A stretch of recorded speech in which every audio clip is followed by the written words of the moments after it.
Nigeria. Roads and houses were flooded and property destroyed in Lagos on Saturday after a downpour which lasted for hours.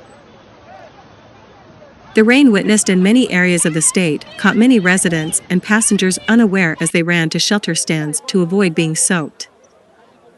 Areas such as Ojoda Burger Ketu, Bagata Surulere Korodu and others witnessed the rain. Did you see what we were saying? A motor has sunk. A motor has sunk. Sunday Punch observed that at the Ketu-Okosi axis of the Kosovo local government area, the roads leading to the Mile 12 market were flooded. Many streets in Okosi were also flooded and the development caused a gridlock along the road leading towards the Lagos-Ibadan Expressway. Subscribe my channel and press the bell.